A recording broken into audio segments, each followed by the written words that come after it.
Welcome to Align Your Practice, an exploration of the seamless relationship between the business of chiropractic and the future of natural health care. Join us as we engage with an array of talent, from seasoned experts to passionate new entrepreneurs. Now, here's your host, Dr. Joe Esposito. Welcome to the Align Your Practice podcast. This is Dr. Joe Esposito. We're excited to have Jeff Hallberg here in the studio again. Welcome, Jeff. Hey, Joe. How are you today? I'm doing good, Jeff. Doing good. I'm excited for lease negotiations. I don't think it's a topic people get too excited about, but when they save money and sign a good deal, they always smile. So let's break it down. Lease negotiation. It's you push some buttons and you get some deals done that I haven't seen too many people do. So I think you're the guy to be on the team of chiropractors if they want to sign a lease. So I'll let you start taking it away, and I'll add some of my insights. I appreciate that. Yes, when you're signing your lease, it's and you're opening your practice, one of your biggest monthly expenses and overhead is going to be that lease that you do sign. So you want to make sure that you set yourself up for success by getting the most value, as I should say, in your lease. A couple of the key points when you're looking at your lease, and if you've settled on the location, it's a good location. The key things to getting you off the ground, number one, is getting some time that you can control the space, have possession of the space while you're not paying the landlord rent. Many landlords will give you somewhere between 3 and 6 months where they've given you the keys that allow you to go and control the space. This could be used to, your construction, and maybe you even get construction done in a short enough amount of time where you can start seeing patients and get in front of the overhead of your rent right out of the gate. So that is one of my biggest points to negotiate, is getting somewhere between 3 and 6 months of what we call rent abatement, where you are controlling the space but not actually paying rent. Yeah, so think about that, guys. If you're an associate and you're looking at opening your first practice, you got your loan. What Jeff's saying is, let's say it's $4,000 is your lease.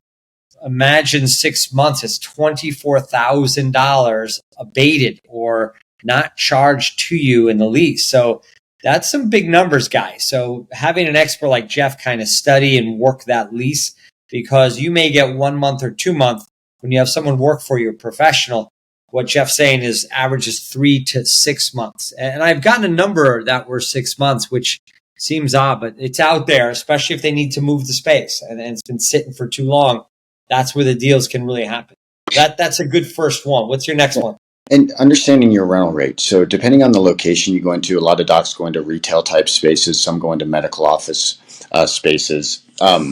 Understand that many times when a broker or someone's conveying the rental rate to you, they will say a number like $22 per square foot triple net.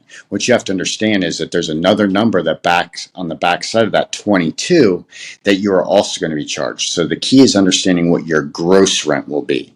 So if you're paying $22 triple net, that means you're paying 22 plus some other number, usually somewhere between $7 and $10.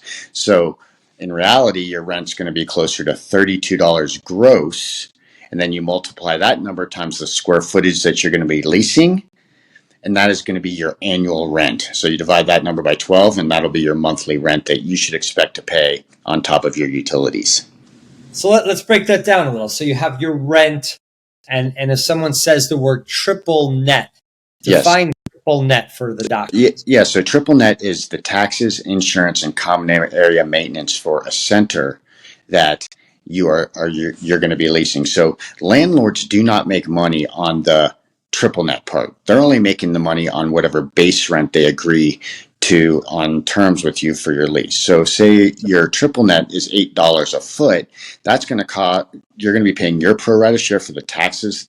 There's a direct pass-through from the city to the landlord. You're going to be paying for the insurance, which is also a direct pass-through from the insurance company to the landlord. And then you're going to be paying for the common area maintenance. That's your landscaping. If you're somewhere where it snows, that's snow removal, upkeep of the center, property lighting. And then depending on the location, not get too in the weeds, it might be some form of amortized capital expenses. Say the building needs a new roof or the parking lot needs a new coat of asphalt, things like that. Those all factor into the triple net. So the key is when you're negotiating your deal that you try and control that triple net as much as you can, to telling the landlord that that triple net can only increase on uncontrollable expenses versus things that they can control, because there's many things that they can control as a part of triple net. So you're saying if it snows an extra 5 times, you're not going to restrict them from plowing because you need your parking lot plowed, right? But you're not going to allow them to put a new roof on every other year. Exactly. Something like that. Yeah. So if it snows 10 days, you're going to get one bill one year. If it snows 100 days, you're probably getting another bill the next year. Yeah. So what Jeff said is good to take a note of. If you have your rent payment per square foot, that is annual. So if it's $20 a square foot and you have 100 square feet, that's 20 times, not 1,000 square feet, that's $20,000 divided by 12, like he said, and that's your lease for the year. If they say triple net, you got to get that second number. Without that second number, you don't know what you're actually paying. There's a lot to break down on that triple net when we talk about the lease itself. What you said is controlling some of those variabilities, because you could get hurt there. Yep. I will say I've seen some triple nets where I look at a rundown parking lot, a rundown building, something that's really run down, and I look at their last year, it was only $2.50, $3 for, triple net.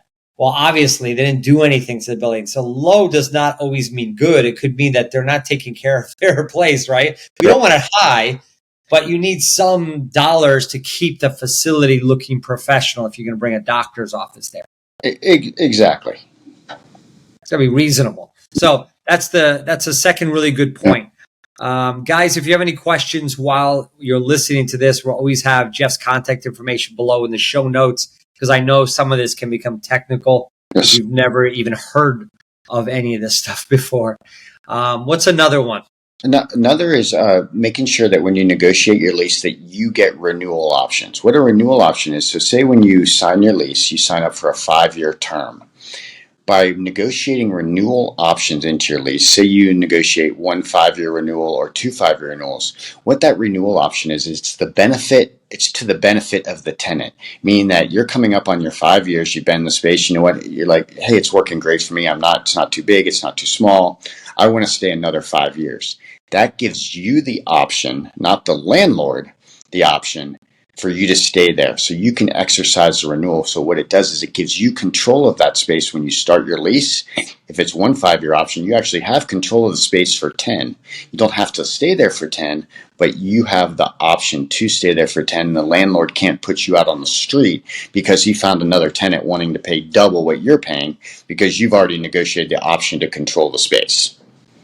So huge, because if you put $130,000 in the build out, 5 years later, you're still happy, and someone wants to pay an extra $2 a square foot, you're on the street and you got to redo your build out again. Like, that's a serious, you don't want to miss that in the agreement.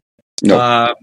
Tell me about I'll tell you how to lease 2 spaces side by side for our corporate offices. And it was a wild scenario. I don't know if it was hail or there was some damage, but both our HVAC units, giant ones, went out. And they said it was $14,000 each because they were pretty big. So it's $28,000. I added a clause to my lease that says I'll pay maintenance up to $500, but we will not replace any units. And they wrote a check for $28,000 and put 2 new units on our roof.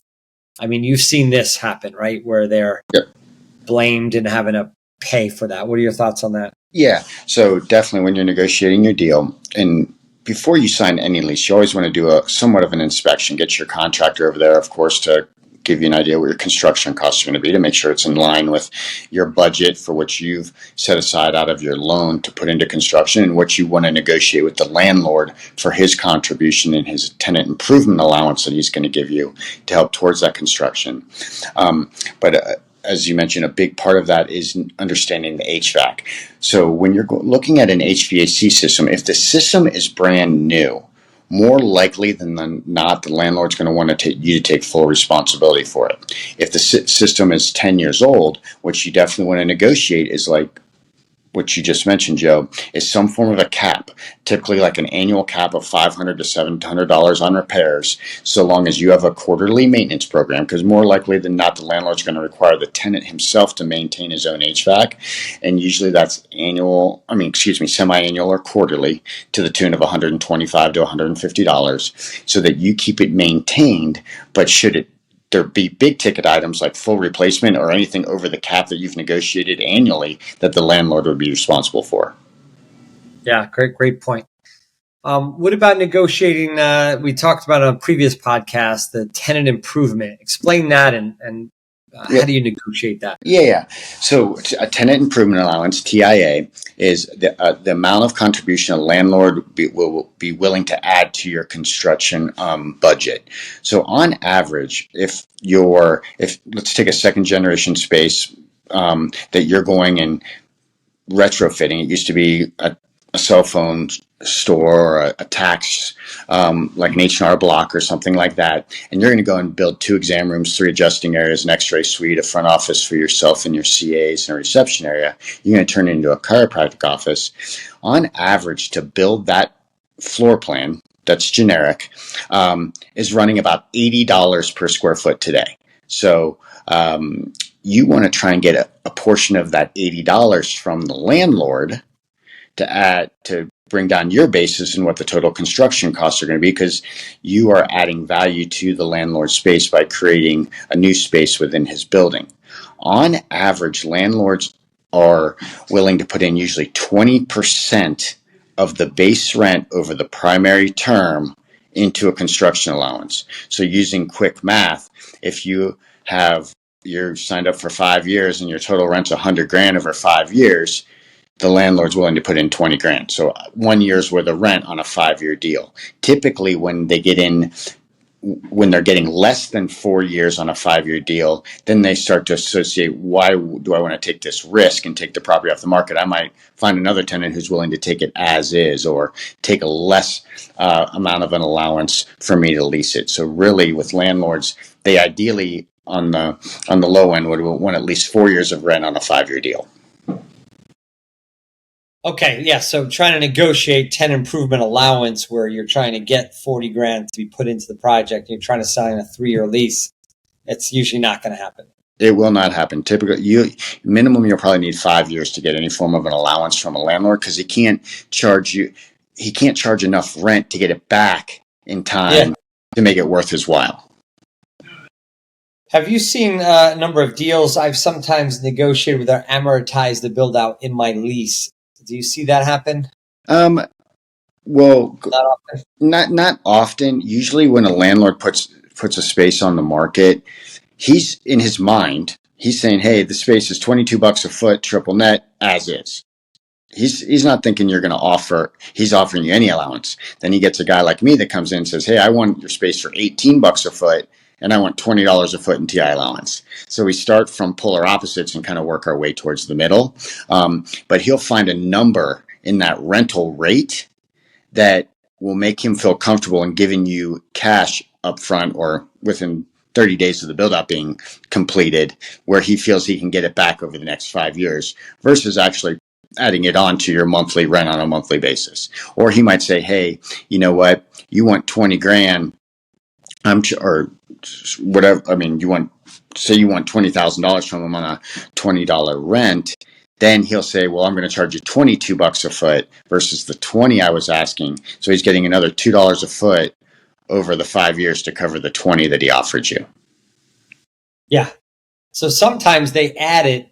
Sometimes they don't add it. They amortize it in and just raise your rate. That's what they try to do often. And you gotta watch that, because what I had happen once is I built it out in a Gold's Gym complex, and it ended up being like $30 a square foot. They just amortized the entire build out, which was cool. I didn't need that money in a bank loan. They did it for me, and they raised it. Well, when I re-signed 3 years later or 5 years later, they didn't bring down that rate. It was all the amortization dollars from the build out, and I was $10 higher, and I totally forgot about it 5 years later. So you got to be cautious of those things. Yeah, and for a lot of docs, I mean, I would rather pay a little bit more in rent on the front end to get a larger allowance as well on the front end, because I know I'm going to believe in myself and believe in the success of my business. And when you're opening a business, cash is king. So getting money from the landlord and up front and then having to pay him back over time is a much better scenario than coming right out of your own pocket, out of your own business operating account when you need the money the most at the front end of the business is less advantageous. Yeah, those are great points. What about cost to re-sign, where there's a percentage increase? Like, well, so you got these two options, but they could price you right out of that option where you're stuck because there's too much variability or too much percent. You're not really looking at that a lot of times when you sign the lease. Yeah, It should be COLA raise, right? Like typically in most spaces today, landlords are looking to try and get 3 to 4% annual increases, and then for the option period, they'll either write in language that states that it'll continue on that same trajectory, and or they'll say the rate will be negotiated to a market rate at time of the option. If it does say that it'll be negotiated at a market rate, typically that you get your real estate broker back involved and he'll run a search of comparable properties in the area for what the market rate might be, and then the negotiation will start from there. It's rare that, I mean, ideally it gives you some comfort to know what that rate's going to be in year 6 on the day one, to have it set in stone. But what I've also found that if you're a good paying tenant, when your renewal comes up, unless if the landlord has people lined up to backfill that space, you have a little bit more leverage, and whatever's written in your lease can be renegotiated. You might want more TI allowance. You might want to redo the carpet, redo the paint to stay for another 5 years. So once you get to that renewal point, a lot of things can still be put back on the table and renegotiated. The key is just being able to control that option. So in a worst case scenario, if the landlord says, nope, this is it, either stay or leave, at least you have the option to stay and he just can't put you on the street. That's great. That's great. Awesome. Great points. Any other ones that come off the cuff? A couple other quick ones. One is making sure that when you negotiate your deal that you have an exclusive right. What that means is you have an exclusive use provision that allows you to be the only chiropractor in the center. You don't want to go and lease a space, put $130,000 of construction and make it really nice, and then the landlord puts another chiropractor two doors down. That's a big one that I always try and push for. I would say 90% of the time landlords are willing to offer exclusives because they don't want two competing tenants in their same center to begin with. Yeah, hurting each other. But at the end of the day, you want to just make sure that the physical therapist all of a sudden doesn't have a chiropractic table, right? Maybe it's not his primary use, but he's kind of picking and choosing when he does chiropractic, which you can have an exclusive again as well. PTs will do the same thing back towards chiropractors. I see it all the time. That's a big one that I always try and push for in my negotiating, as well as how the landlord delivers the space to you.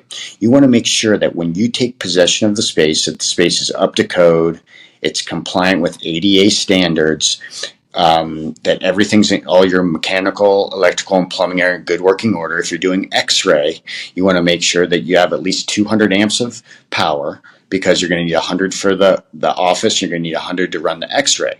All these things that I write into my letters of intent, which a letter of intent is a non-binding agreement to get the negotiation started.